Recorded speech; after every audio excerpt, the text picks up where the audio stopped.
राधे राधे। आज मैं आपको श्रीमद् भागवत महापुराण का अष्टम स्कंद का तीसरा अध्याय सुनाऊंगी। दूसरे अध्याय में आपने श्री हरि के द्वारा गजेंद्र को ग्रह से बचाना सुना था। आइए अब सुनते हैं। सभी देवताओं ने ब्रह्मा जी के पास जाकर भगवान की स्तुति की और समुद्र मंथन के लिए प्रेरित करना। आइए सुनते हैं। और यदि आपने मेरे चैनल को अभी तक सब्सक्राइब नहीं किया है तो कृपया करके मेरे चैनल मेरे बरसाने को सब्सक्राइब अवश्य करें और बेल आइकन को दबाएं और कमेंट बॉक्स में जय श्री राधे जय श्री कृष्णा लिखना ना भूलें। आइए सुनते हैं कथा। श्री सुखदेव जी ने बताया कि जब असुरों ने देवताओं पर विजय प्राप्त कर ली तो उस समय दुर्वासा ऋषि के शाप से तीनों लोक और स्वयं इंद्र भी श्रीहीन हो गए।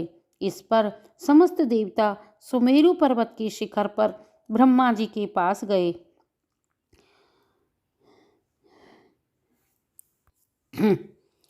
ब्रह्मा जी ने देखा कि सब देवता श्रीहीन हो गए हैं और असुर फल फूल रहे हैं। ब्रह्मा जी सब देवताओं को लेकर अविनाशी प्रभु की शरण में गए।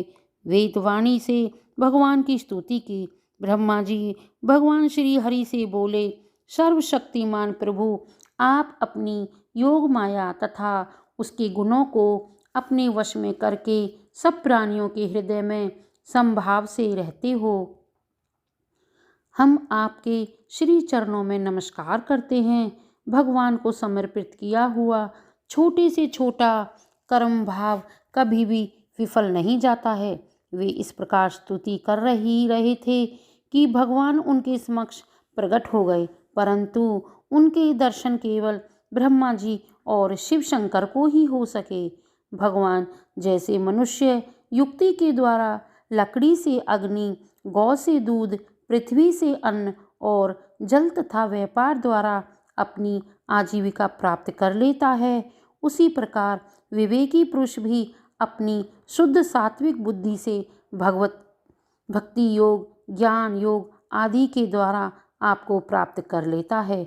हम आपके आविर्भाव से परम सुखी और शांत हो गए हैं। भगवान मेघ के समान गंभीर वाणी में बोले, ब्रह्मा जी, शंकर जी और देवताओं, तुम लोग मेरी सलाह मानो। इस समय असुरों पर काल की कृपा दृष्टि है। जब तक अच्छा समय नहीं आता है तब तक दैत्यों और दानवों से संधि कर लो। अब बिना देरी किए अमृत निकालने का प्रयत्न करो। उसे पीकर मरने वाला प्राणी भी अमर हो जाता है। पहले क्षीर सागर में सब तरह की घास पतवार और औषधियाँ डाल दो।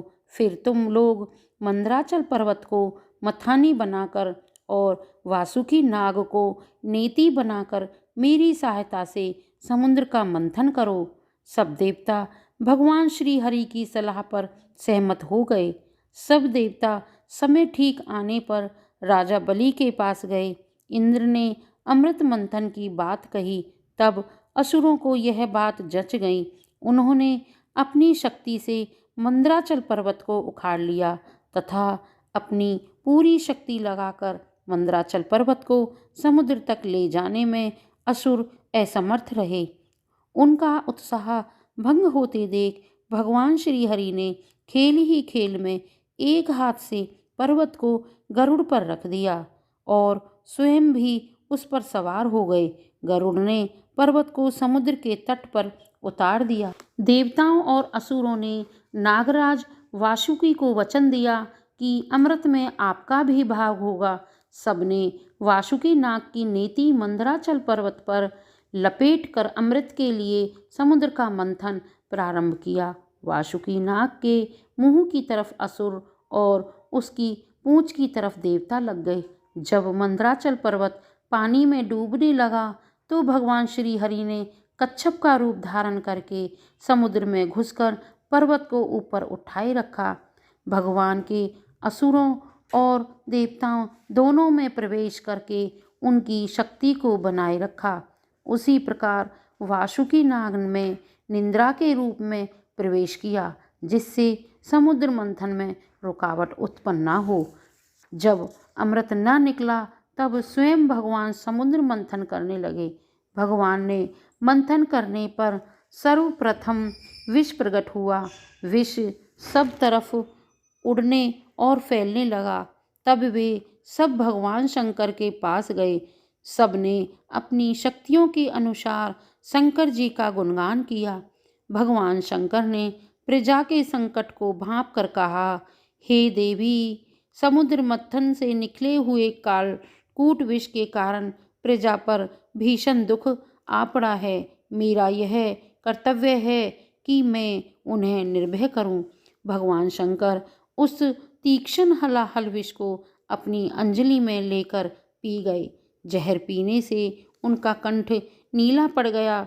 जिस समय भगवान शिव अंजलि में भरकर विषपान कर रहे थे, तब थोड़ा सा विष टपक कर पृथ्वी पर गिर पड़ा, जिसे सर्प आदि विषैले जीवों और विषैली औषधियों ने ग्रहण कर लिया। मनुष्यों को अपने पापों से मुक्ति पाने के लिए श्री हरि भजन करते रहना चाहिए। हरे कृष्ण कृष्ण कृष्ण हरे हरे, हरे राम राम राम हरे हरे। राधे राधे।